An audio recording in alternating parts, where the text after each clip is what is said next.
That's a great opinion. I have all sorts of great opinions, Brick.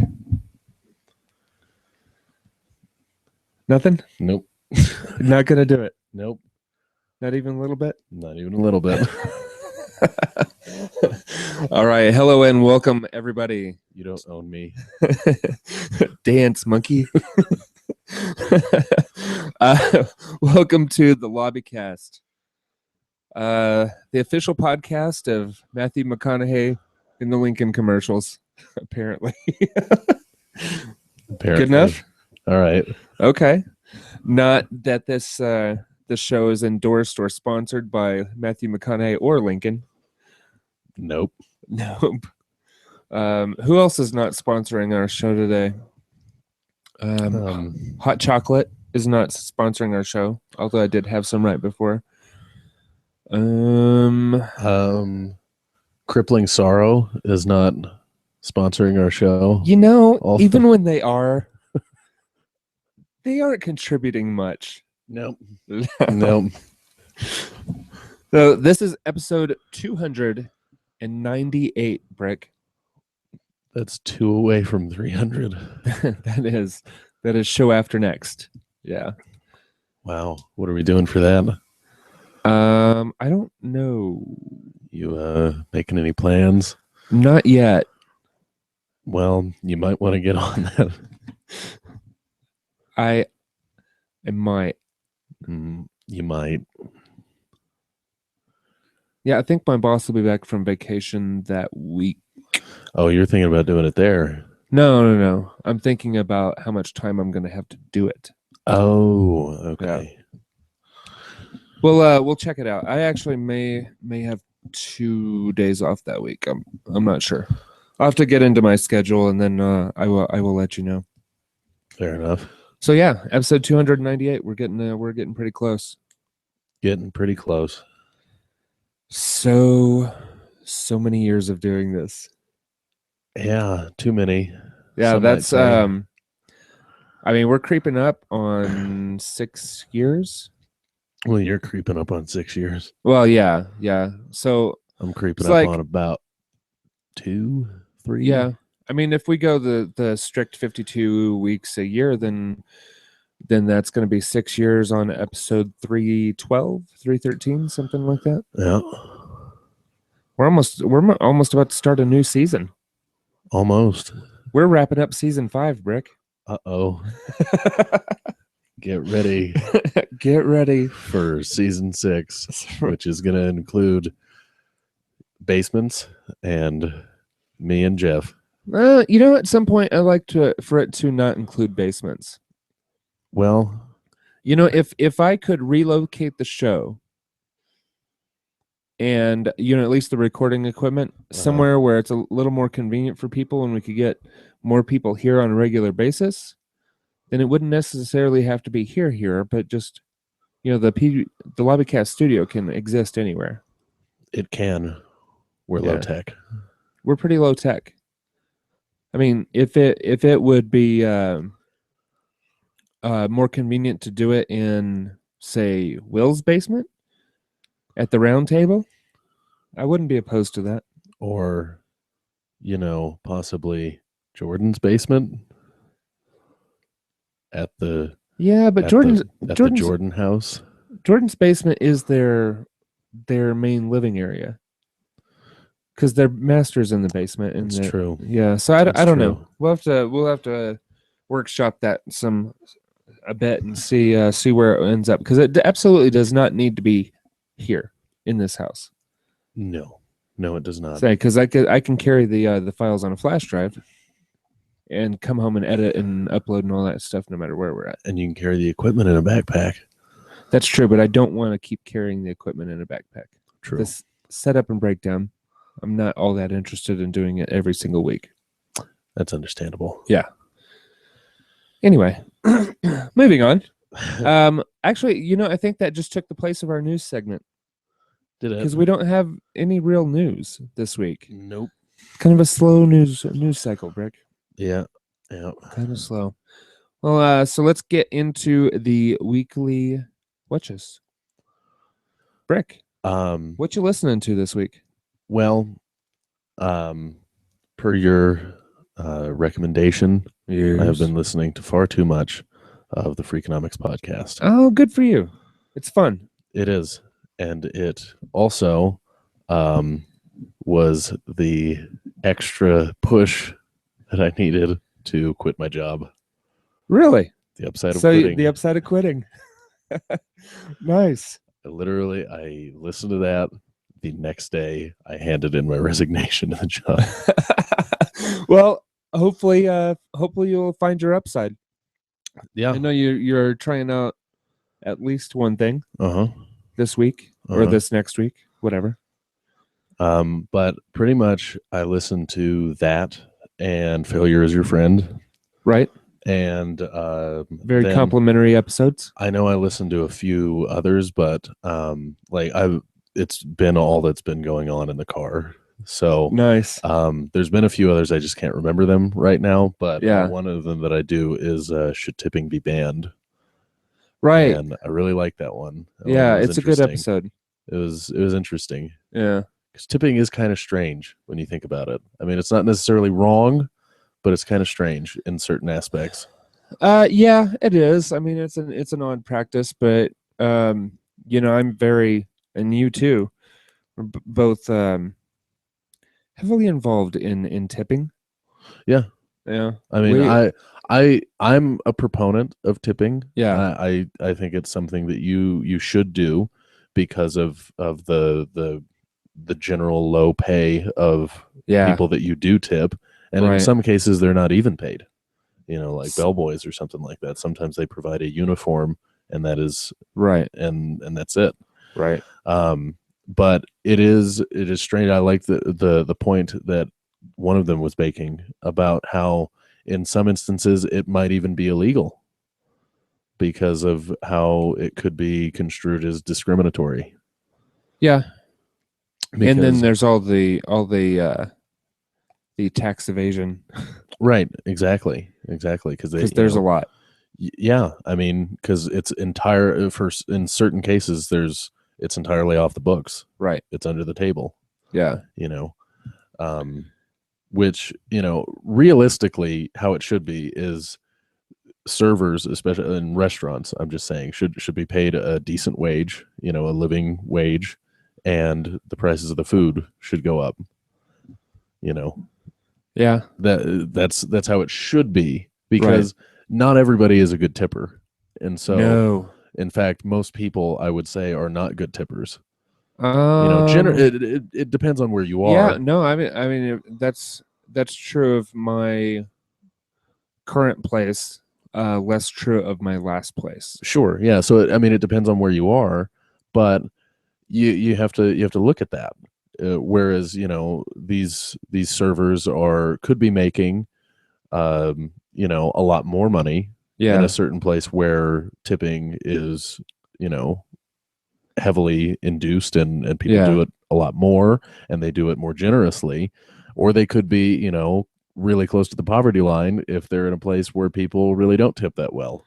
Right. And so in my current place, I've seen in the last week people tipping below $5 on tabs of over 150, and that's ridiculous. Yeah, it is.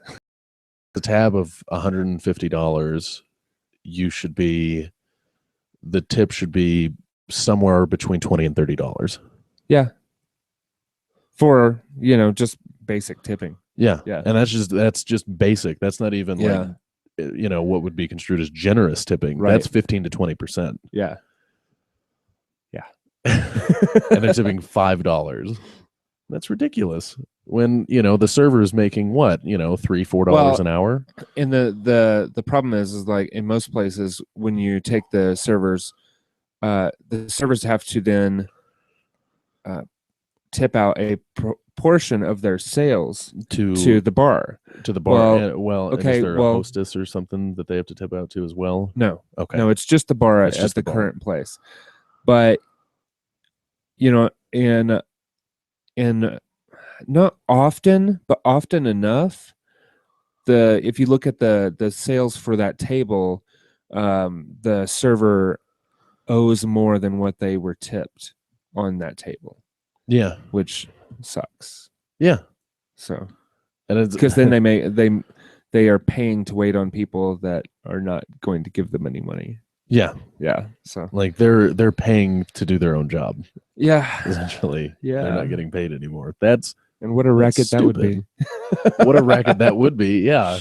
I mean, but then there's the other side of that where there's places like, Shanahan's and in the DTC where you can be making a very nice, very comfortable living just being a server there. Because, I don't make bad money now. I made more money my last tipped job. Yeah.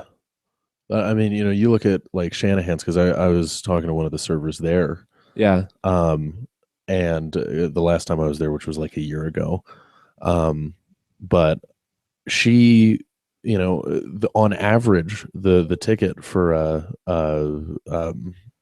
table will be anywhere from $200 to $300 to $400. Sure. Because it's a swanky place. Yeah. And people there, without fail, always tip 20% or more. Right. And if you're making that every table, you're making a shit ton of money every true. night. It's true. And so, and not to mention there's people that just come in there and they spend, $1,000 on a ticket for a big table. And then they tip you 30% on that. Yeah. That's a bunch of money. And you're just being a server. Yeah. Yeah. So, I mean, there's two sides to it, but still, I think tipping's a little shady. Perhaps so. What else? That's it. Just those. Okay. There's really been nothing else. All right. Well, I also listened to a couple episodes of Freakonomics and a couple episodes of Gamertag Radio. Which one's a Freakonomics? Because I might have listened to them. I just not remembering. Yeah, I don't remember right now. I didn't write them down. Okay. I just know that I listened to them. Fair enough. And I did write down which Gamertag radios I listened to. 454 and 455. And one of those was talking about Sunset Overdrive. Okay. And it's kind of interesting. It made me want to check out the game. And they kept saying, you need to check out the game, but there really aren't that many demos on for the Xbox One. The original Xbox, you could find demos for pretty much anything. Yeah. But not so much on Xbox One. That's something that I'd like to see them do more consistently in the future, I guess. So that was interesting. Listen to everybody's opinions on that. So it takes a little while to get used to, but after that, it's a, if not a must own, it's a must try. So that's kind of cool because I had no interest in it whatsoever, just from what I had seen. Sure. Yeah. Listen to an episode of Hollywood Babylon. Okay. That show. What is that? Kevin Smith and Ralph Garman. Oh, okay. Yeah. And then I also listened to an episode of Common Sense with Dan Carlin. And it was kind of an interesting episode because most of them are heavily politics based or focused. This one, he was talking about artificial intelligence and like the advances that have been made in that field of study. And because recently, people like Stephen Hawking and Elon Musk have made comments that artificial intelligence could be a very dangerous proposition for us as a race, the human race. Mm-hmm. And I think it was Stephen Hawking that said that true artificial intelligence will be mankind's greatest achievement and perhaps the last. Because at some point, and this is what Dan Carlin was explaining, the host of the show was explaining, is that once you get to a point where a software program can rewrite its own code and like make improvements to itself, what it's going to do is it's like it'll see an issue or a efficiency thing. It'll rewrite its code. That code will then enable it to see other issues that it could fix, and it'll rewrite that code, and it'll just basically get exponentially more powerful and Advanced, smarter, yeah, in an extremely short amount of time. Right. And just talking about all the different things, and he never mentioned the Terminator series or the Matrix series, but that's what was in my head whenever. Well, yeah, sure. What I went through, it was like at some point, machines could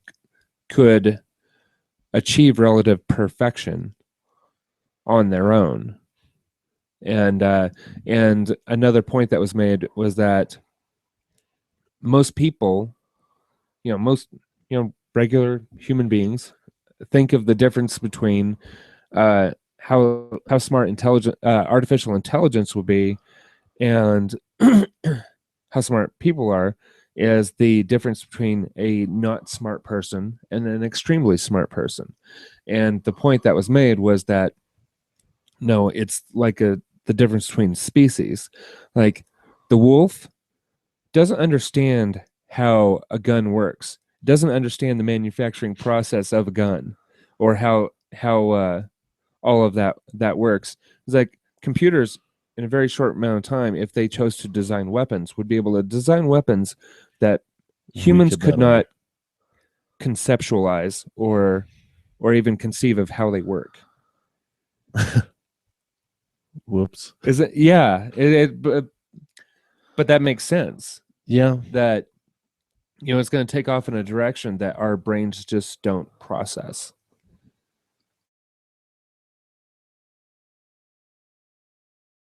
Bit. Science. Always about coulda, never about shoulda.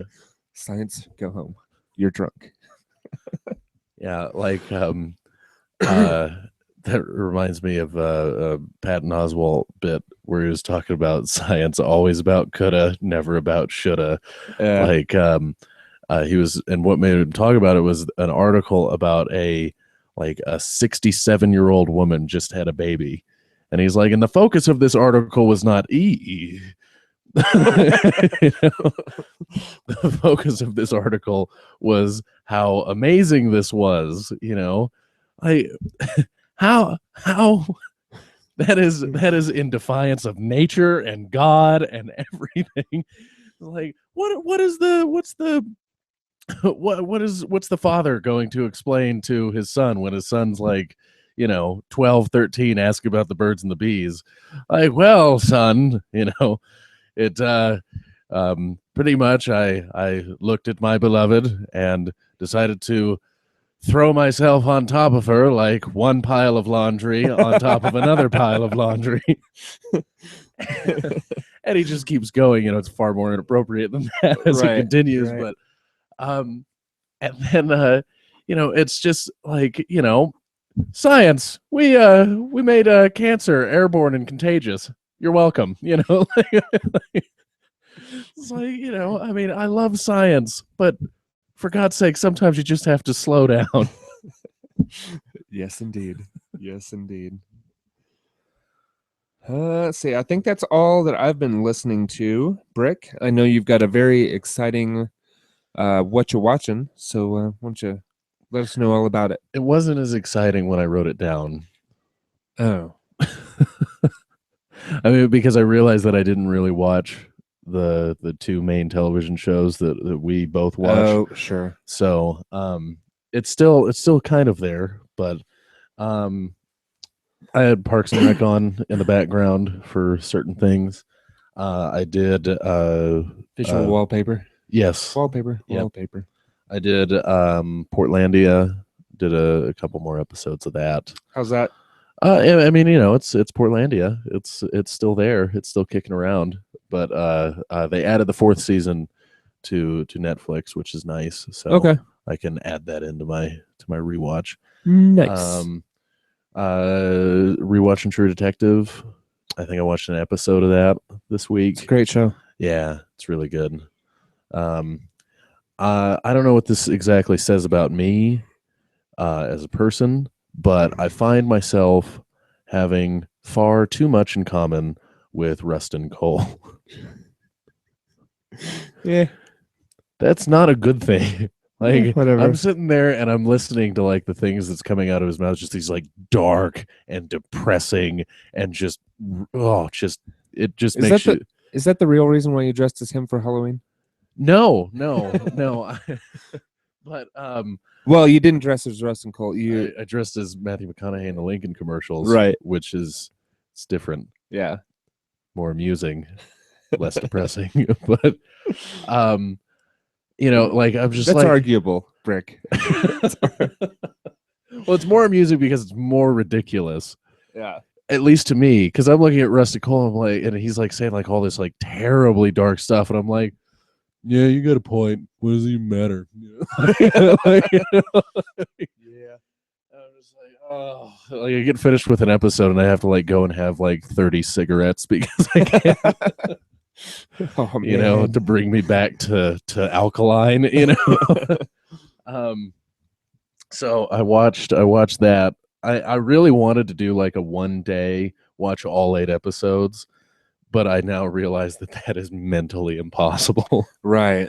Yeah, it's a lot.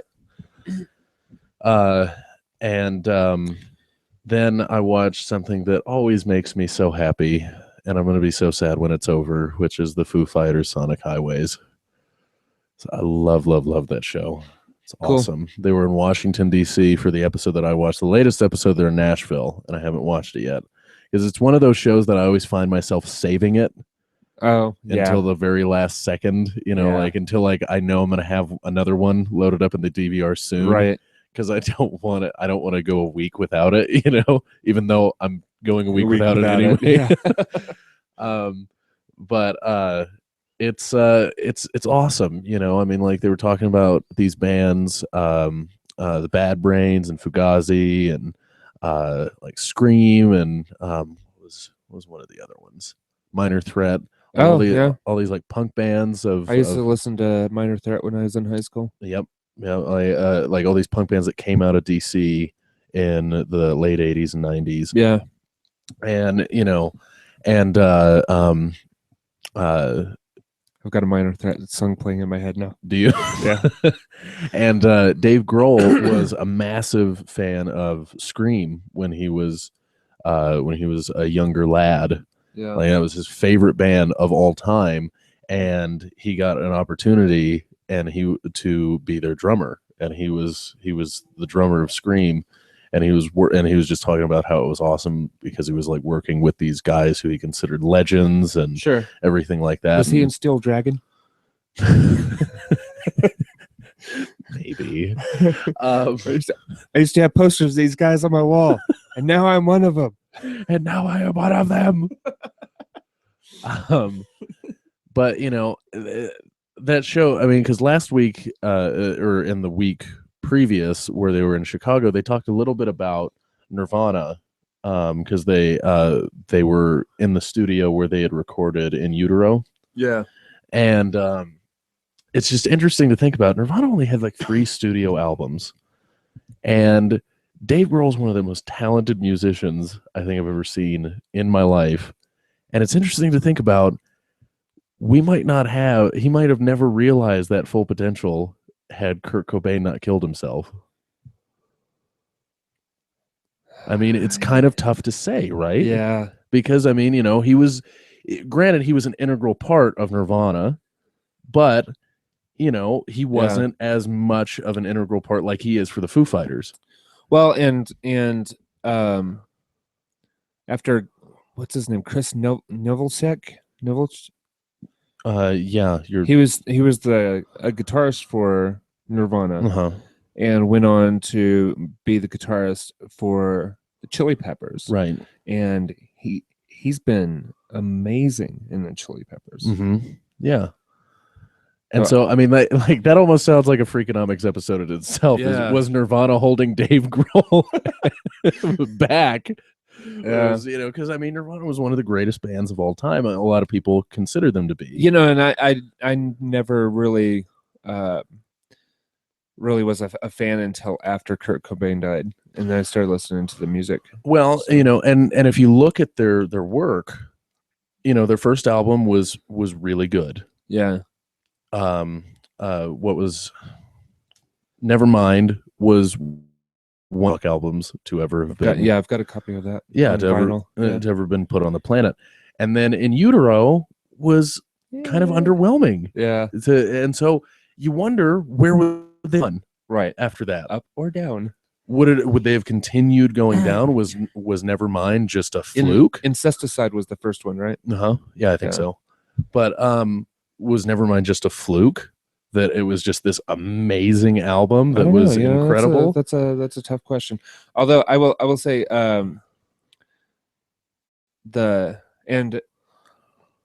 Tobin, the guy from Buzzwords, he will back me up on this. We actually just had this discussion the night how the Nirvana Unplugged in New York, one of the best albums ever put together. Oh yeah. It's incredible. Yeah. And that was just after In Utero, right? I think so. Yeah. Because it did have songs from both on there. But it's kind of strange because I mean Dave Grohl is he's my favorite person in music right now. Sure. But where would he be? That's a tough question because the band could have just broken up and them, maybe and not. He could have just gone on the same path anyway. Yeah. Or they could have kept going, and what if they kept going and it went down? It went downhill. It went further downhill, and they ended up like the Smashing Pumpkins. Yeah. Because the Smashing Pumpkins was a great band too, and they just kept making just terrible albums. Like really bad. And part of that was because, I've heard rumors that Billy Corgan's kind of a ass. And so a lot of the good people in the band kept leaving. Like as soon as he would get good people, they would leave. And so that could be Billy Corgan is the Bruce Willis of music. Yeah. Yeah. But because like what was it? Siamese Dream and Melancholy and the Infinite Sadness, 2 incredible albums. Both pretty good, yeah. But other than that, do they really have anything? Melancholy was the 2-disc one? Gish was all right, Melancholy was the 2. Yeah. Okay. And I think it's like a 4 LP if you get it on vinyl. But gotcha. Yeah, it's interesting to think about that. Like where would Dave Grohl be if Kurt Cobain had never killed himself and Nirvana had kept making records? More importantly, where would Courtney Love be? Probably not on the Sons of Anarchy, that's for sure. Probably not on Sons of Anarchy. That was a shocker. Yeah. Especially because she was like a school teacher. That's just weird to me. Yeah. And it was funny because she was her first album after he died was really good. It could have still been his music written by him at that point. It could have, yeah. Because Cobain was a genius for his time. Yeah. But I don't know. It's just it's weird to think about, and that's constantly when I'm watching this show, and I'm seeing Dave Grohl as he is now, and his journey to where he got to how he got here. Yeah, that's all I can think about is whether or not the world's a richer place for him having died. Yeah, I know it's really messed up to say because I love Kurt Cobain and I love Nirvana, but it's, considering the trend that they were on and how they really only had one amazing album, it's kind of hard not to ask the question. Yeah. Yeah. Interesting, Brick. Interesting. So, then this begins my Alamo watching. Right. Alamo Draft House. We are also absolutely not sponsored by the Alamo Draft House. I wish we were, though. Boy, that would be nice. If we were able to record at the Alamo Draft House. Yeah, like in the in the bar. Yeah. That'd be fun. Yeah. Interstellar. I saw Interstellar on Tuesday. And 35 millimeter. And 35 millimeter. And what's your take? It was amazing. I've heard mixed reviews. It was amazing. Okay. It was great. And you should all see it multiple times. Multiple times. Did you see it multiple times this week? No, but I will be, because I'm going to be seeing it with one of my old professors. He wants to see it. My dad's coming into town in a couple of weeks. He wants to see it. And then the people that I saw it with on Tuesday want to see it again. And so I think we are going to go to the 70 millimeter IMAX at the United Artists over in Colorado. Okay. Colorado Center. Yeah. And then on the 5th of November, Jace, what did I watch, Geoff? Based on that date, what did I watch? 5th of November. Uh-huh. Uh-huh. Do you remember the 5th of November? Well, that was day before yesterday. V for Vendetta was what I watched on the 5th of November. Oh, no, I wouldn't have made that connection. Fair enough. But yeah, so watch that on the 5th of November, and they gave out like these, cheap Guy Fawkes masks. and it was really funny because, everyone had them in the theater. And so then the manager of the draft house comes up to the front, and before the show starts, he introduces it and everything. And then he got a picture, and I really want to see this picture of everybody in the audience wearing their Guy Fawkes masks. Nice. I very much would like to see that picture. And then last night I was also at Alamo Draft House. So this is 3 nights in a row, and I will be there again tonight. I watched Dark City. What are you seeing tonight? Birdman. Oh, Michael Keaton. Okay. And, yeah. So you saw what last night? Dark City. Oh, wow. Never seen it before either. The only thing I knew. Interesting. It's a creepy movie. Yeah. The only thing I knew about that movie going into it was that it was called Dark City. Oh, nice. Yeah. So what made you go see it? One of my friends who I have been going to each of these with, she really liked it, and was convincing me that I should go. Early mid-90s? Yeah. And I'm trying to think. Like, Kiefer Sutherland and William Hurt are in it, and Jennifer Connelly. Yeah. Yeah, that's an older flick. But so good. It was so good. I haven't seen it since it came out, so I'm not sure. 98. Yeah. 98, okay. But yeah, it was amazing. And I got it, so that made it all the more amazing to see it in theaters. Didn't it have like the tall, creepy floating guys in it or something? Okay. Yeah. I mean, like, because like and I realized too, since I did absolutely know nothing about it, I came into that story with the exact same perspective as the main character, John Murdoch, because, he wakes up in a bathtub and he doesn't know what the hell happened to him. Right. And you're constantly going through the movie from his perspective. So if you don't know anything about the movie, it's like you're going on pretty much the same adventure as he is. Oh, okay. And I was thinking that somebody else was the main character in this. It's Rufus Sewell, who played the opposing knight in A Knight's Tale. Uh-huh. Yeah. Yeah. The main antagonist.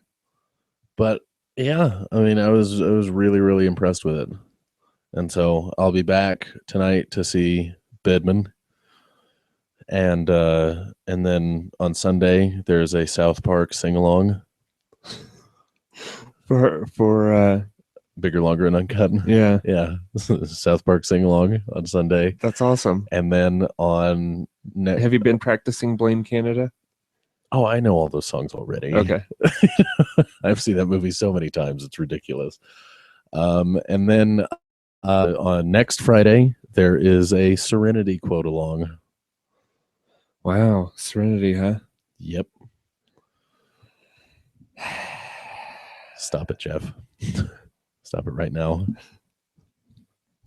But also one that you might be interested in, and I hope that you can actually attend this one because it's going to be awesome and amazing, is the 1990, or was it 89 Batman with Jack Nicholson, Michael Keaton.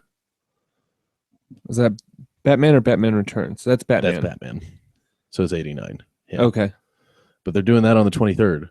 Wow. And they're giving out, like, you know, because I think it's a quote along too, but you know, I think they're going to have like some sort of menu special, and they're giving out cap guns to shoot along with the Joker as well.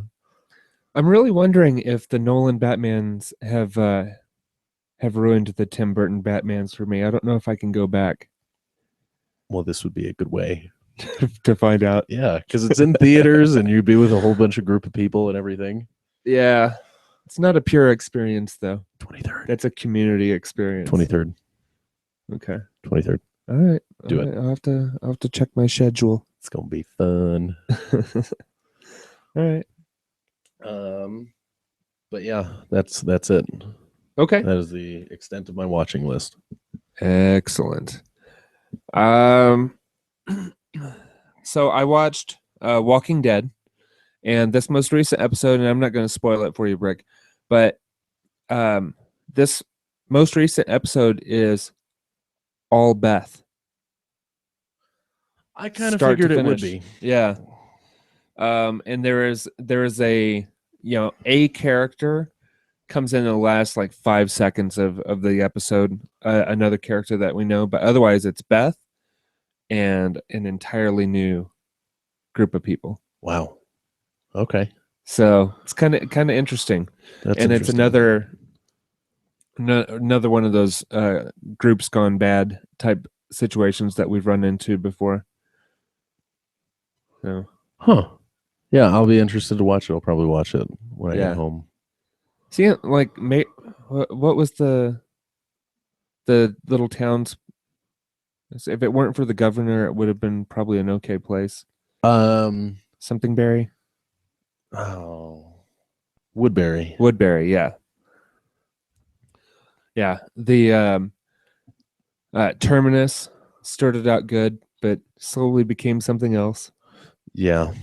Something else entirely. Yeah. It wasn't slowly either. It was pretty quick. Yeah. I mean, the knowledge of it. Yeah. You know, because when we knew what it was like, oh, well, this seems like a nice place. But as soon as they got there, it changed pretty quickly. Right. But I mean, as far as the original inhabitants of the idea of it, yeah. Which would be the kind of thing that that not what it became, but the original thing be the same kind of thing that I'd want to set up if you know, if it were me in that situation, a Woodbury or Terminus type situation. More Woodbury, less Terminus. Yeah. Or the prison. Or the prison. Setting up a safe haven for a group. I mean, the Woodbury is definitely preferable because they have barricaded this small town. So within the town, you can have a relative semblance of normal life. Yeah, right. You know, I mean, you could have, you know, showers and ways to wash your clothes and you know, general. Although the prison had some nice things too. They that didn't seem to be in Woodbury is like the crops area, a place to grow food. Sure. Which I think would be important to that also. Right, but I think there's always something that is going wrong. Yeah. I think the Woodbury is the best one though. Yeah. Because of the mental aspect of it. Sure. I think it would be harder for people to keep their generally good psyche about them if they were in a prison or in this new places where they're eating people. Yeah. You know. Yeah. I mean, I think it would be generally harder. But the warehouse area, it wasn't unlike it was somewhere in between. Yeah. Because they had normal buildings and they could have had they had plenty of land around Terminus to where they could grow crops. But they were just like, screw it. We'll just lure people here. Seems like a lot of work. Seems like a lot of work. What if we just kill people and then cook them like they're animals? How about that? That seems way easier. Yeah, it's ridiculous is what it is. So anyway, it's an interesting setting, this new group that has found Beth. Found Beth. Yeah. So I think you'll dig it, though. It's interesting. It'll be cool to see what happens next. No. But I cannot stress enough how much you need to go see Interstellar. I feel like I undersold it, and you really do. No, I want to go see it. Okay. Yeah, I was just saying that I've heard mixed reviews, and I had too, which was weird for me because I saw it before like I had heard any reviews. Yeah. And in my opinion, it's could be the best thing that Christopher Nolan's ever done. Really? Yeah. Okay. And then when I've got a free movie ticket through Regal Rewards or whatever that I need to use. Yeah. So. And then, and then I heard that it was getting mixed reviews, and I was like, how could that even be possible? They say it's slow and tedious and boring. I didn't think so. I mean, I could see maybe how, but I don't know. Read some reviews and see what you think. I was just fascinated by the whole thing, just from beginning to end. It was just a fascinating story, and sure, it was long. I mean, it was almost 3 hours. Wow. But I mean, with trailers, it's definitely going to be about 3 hours because it's think 2 hours and 52 minutes. So dang. But I found the entire story just fascinating all the way through. So, but I apologize. I interrupted your watching. No, that's fine. I actually prefer the discussion. So, okay. So Walking Dead. And then I also watched Talking Dead, the accompanying episode. Sure. And Elementary is back on. They just started up their season. That's the new take on Sherlock Holmes and with Lucy Liu Watson. Right. Yep. Watched an episode or two, maybe 2 episodes of Madam Secretary. Continuing to plod along in that show. Like I said, it's not a great show. I like some of the political elements. Sure. I tend to like politics and economics. Well, then watch The West Wing. It's better. You don't know that, though. Yeah, I do. Without ever have seen an episode of Madam Secretary, I can tell you with every confidence that The West Wing is better. Yeah, we'll see. We'll see. Well, no, we won't see because you won't watch it. I may. All right. And I used may and not might, so it's more probable. So it's more probable now. Yeah. Key and Peele, which is great. Yeah, it's really show. Funny.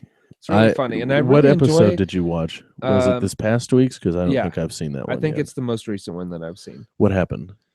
There was at the beginning, there was one of them dressed up as lady. There are 2 like Jamaican ladies. Oh, and one. She finally invites her in, and she's a vampire. Yeah, so. Okay, I did see that one. Okay, that's not the latest one. Oh, it isn't. No, but I haven't seen the latest one, so it works out for the best. Perfect. But yeah, that was really funny. I personally like their little things in the car. Yeah, I don't know what that is. Well, because they used to have a studio audience. What does that have to do with driving in a car? I don't know, but I don't know, because like look at the beginning of their show. It's like True Detective, so I think that's what it is like the conversations that Woody Harrelson and that's kind of funny, actually. Yeah, because I mean, look at the title sequence of their show. It's almost exactly like True Detective. Oh, that's true. I was curious about that, like how it doesn't really fit with the comedy. Yeah, that whole intro sequence. Yeah, I think they just really like True Detective, and they just modeled their title sequence and their little mid conversations after it.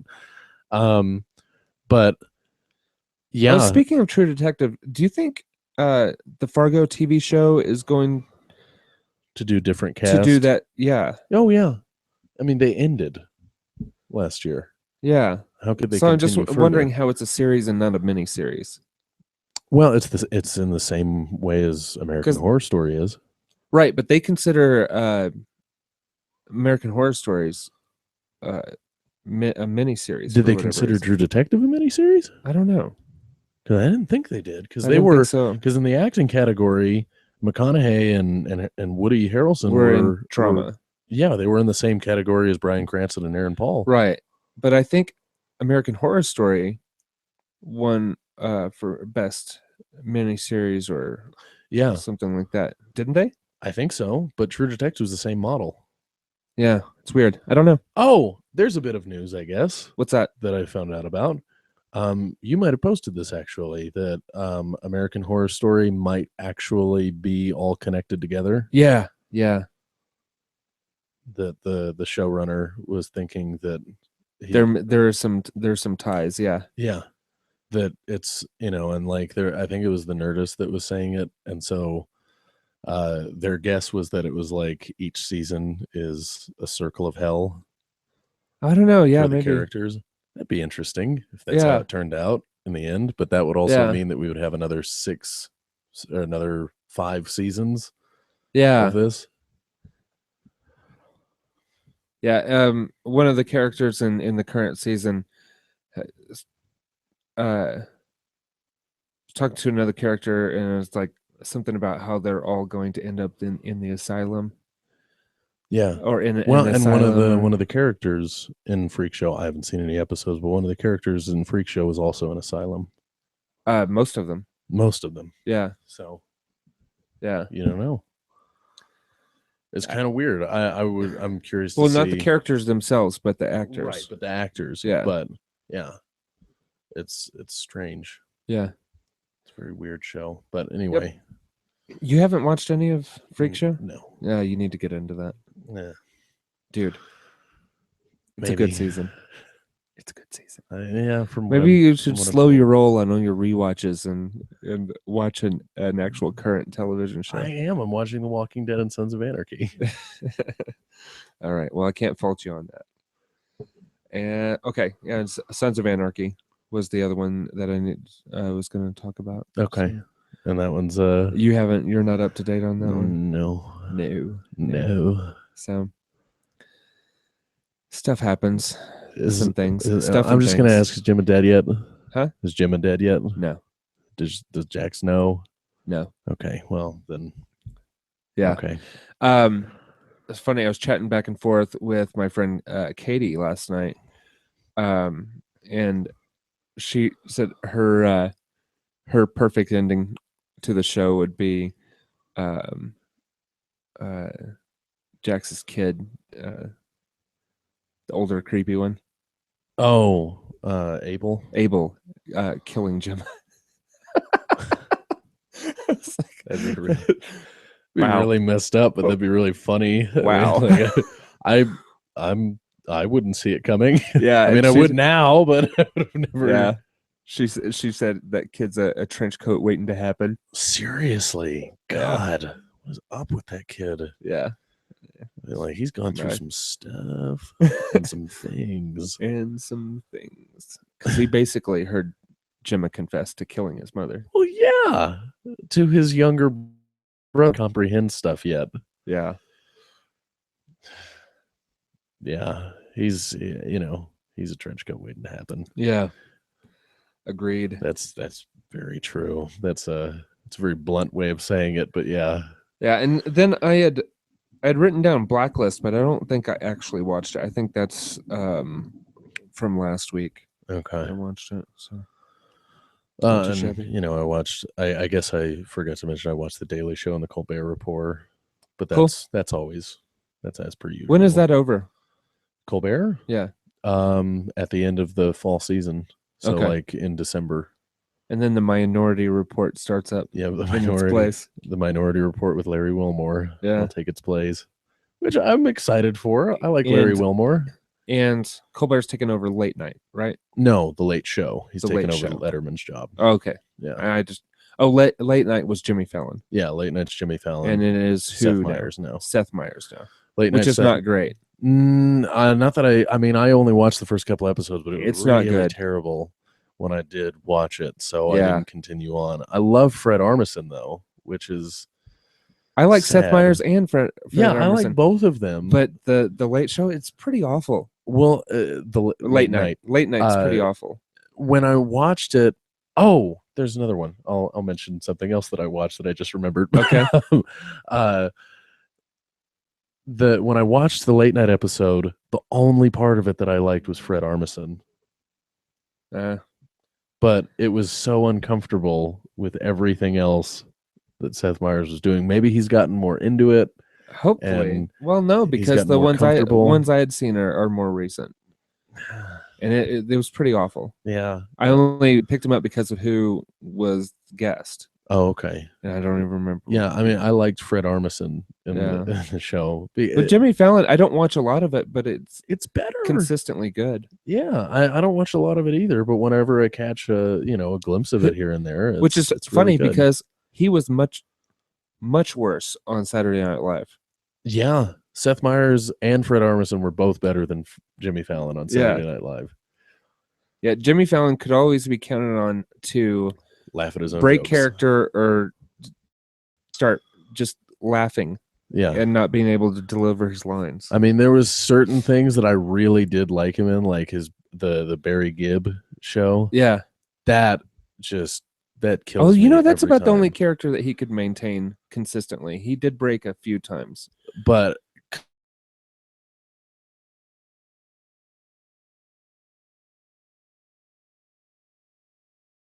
Gibb. It's another character that he did with Justin Timberlake. He does his best stuff with Justin Timberlake. He really does. Except for the Apple commercials. They're not that great. The Apple commercials? Yeah. I'm unfamiliar. For the new iPhone. Oh. Him and Justin Timberlake do the commercials for I had no idea. Yeah. They're okay.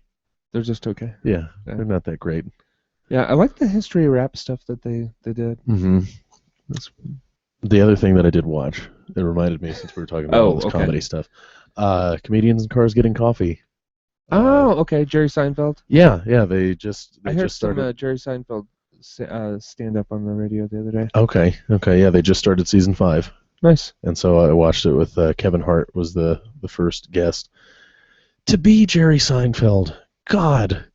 I mean, granted, he had there's no question about how he probably had to work his ass off to get to the point that he did to make Seinfeld, and then making Seinfeld for 9 seasons or something like that, and then after Seinfeld he was just like, I don't really have to work, so I'm not going to, and then when he's come back, he's done like 2 other things other than Comedians in Cars Getting Coffee, and one of them was B-Movie, which was and then one of them was The Marriage Ref, which he was just like an executive producer, like the showrunner on it. It was that show where Tom Papa hosted it, and they had married couples that had a problem, and then they would have 3 comedians sort out the problem for the married couple.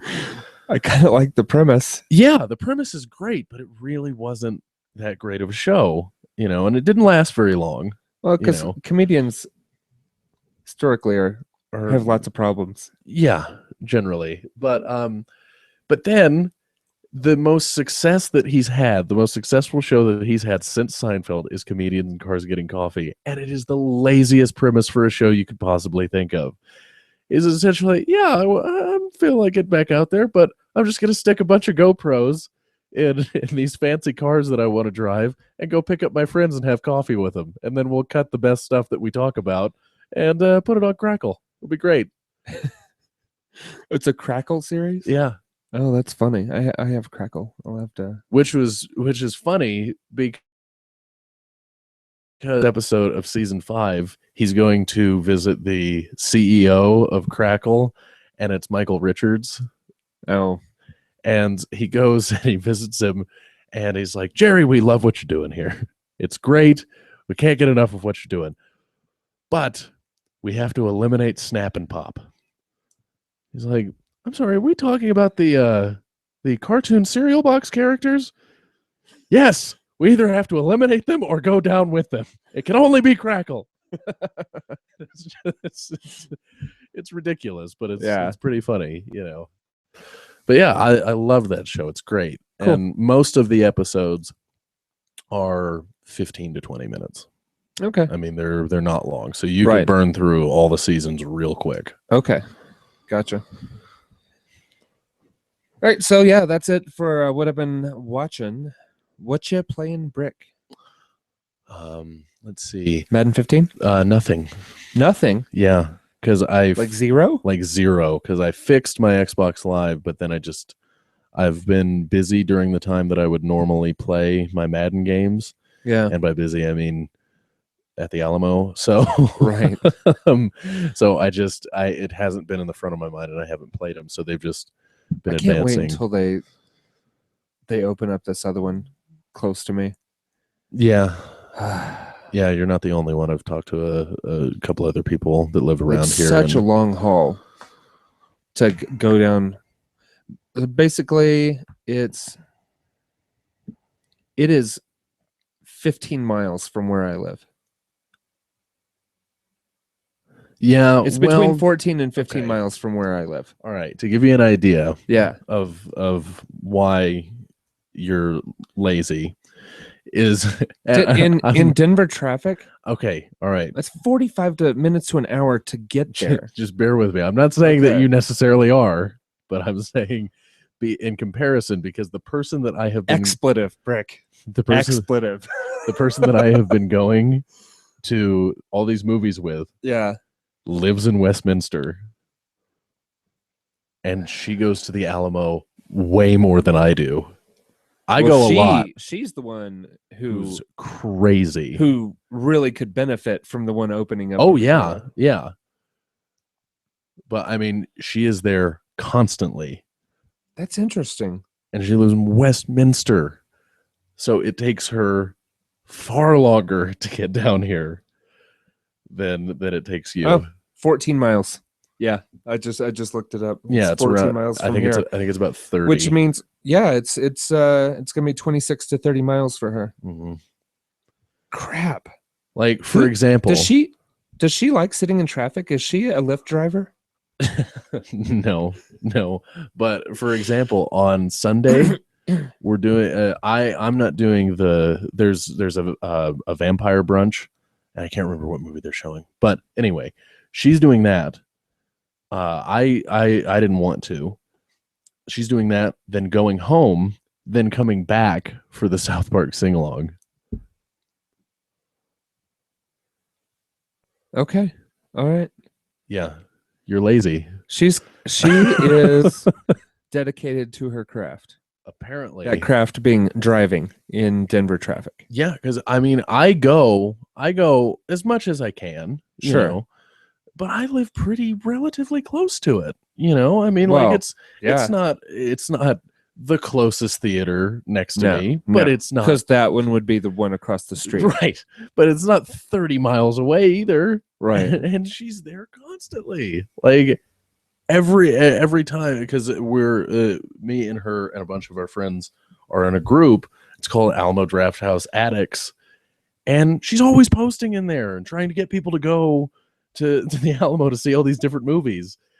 So she's not only an addict, she's lead enabler. Yeah. Good for her. Yeah, and I've been going quite a bit this week, but that's just because there's been a lot of movies that I really wanted to see, you know. Right. If it's not something that I super duper want to see, or I don't think is going to be a really good event, because that's one thing Alamo does well, is that even if it's a movie you've seen a bunch of times, they do good, fun events. That's what you're paying for. Yeah, you're not paying to see the movie, you know. Right. And so, you know, if it's that, like, you know, South Park or Dark City or the Batman or anything like that, then yeah, I'll go. But I mean, it's just, I can't fathom how that's she's even making that work. Right. Yeah, because she's not, she's not dedicating the 2 hours time to the movie. She's dedicating like double that amount of time. Well, I mean, maybe more. Yeah, because I mean, it's about probably around 30-40 minutes to get to the theater. Or more. And 30-40 minutes back. Yeah. And that's with low traffic. That's with low traffic, yeah. If she gets caught in rush hour, it's...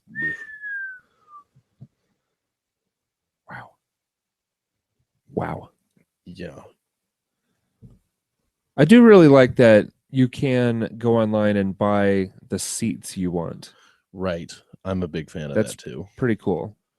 Yeah. It's like picking out seats at a concert or something like that. Right. Well, and I mean, I was sitting there when I was watching Dark City and I was thinking about it and I was like, this is like the perfect theater. It's so beautiful because it's the perfect adult theater for, without porn. But it's the perfect theater. There's nothing perfect about the ones with porn, Brick. No, there's nothing. There's nothing. But it's so perfect because for years I hated going to a movie theater on an opening night. Right. For any number of movies because there was always just... And Alamo has no rules against kids. It's just the people who go to the Alamo Draft House typically don't bring their kids. They do for certain movies. No, not just for certain movies, but for babies. You cannot bring a baby into any movie in Alamo Draft House. Oh, really? Yeah. How about that? If it's a kid, yeah, I mean, you can bring them to see Big Hero 6 or something like that. They're going to have the same restrictions as other theaters.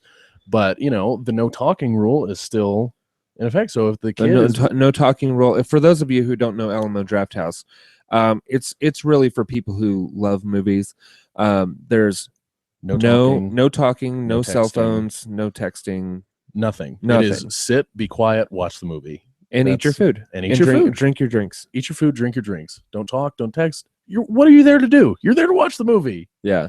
And unless it's like some sort of event where like, you're quoting along with the movie, there's no talking whatsoever. Right. Which is great, because that's what it should be. If you're paying $10, $15 for a ticket to go see a movie, it's like you should be able to watch the movie and enjoy it. Yeah, it's watching a movie with relatively speaking no interruptions or distractions. Right. Yeah. Right. It's other than receiving your food. Yeah. So, and that's the thing is that and they have a very strict policy because like every theater has the policy of don't talk, don't text, that kind of thing. Right. But they enforce it. They enforce it. And how they do that is because they constantly have servers and runners running around giving you food and taking your orders and stuff with these little cards, and it's not like they're talking to you. Right. You write down your order and put it in the little rail and they come and grab it and run and go bring it back. Yeah. And it works the same way if you have a complaint, like if there's a noisy table or somebody's being disruptive in the movie, all you have to do is write it down on the piece of paper and put it up like you're ordering something. The server will come down and get it, and they'll go and give the person a warning. If it continues, they eject them from the theater without a refund. So it's heavily enforced. Yeah. Which isn't really nice, Yeah. It's really nice. Yeah. But yeah, it's a great theater. All right. Is that about a show? I think so. All right. Well, thank you everybody for watching and listening. We really do appreciate you you paying attention to the show and give us a little bit of time out of your day. Feel free to call us or message us on Facebook or anything like that. I have to look up the number because I rarely think of it. It's if you want to call and leave a voicemail, it is 512-522-9278, which is 512 Lobbycast, LBBYCST. Lobbycast with no vowels. Mm-hmm. So, yeah, get in touch with us, and we will see you next week. Bye. Bye. Good Lord.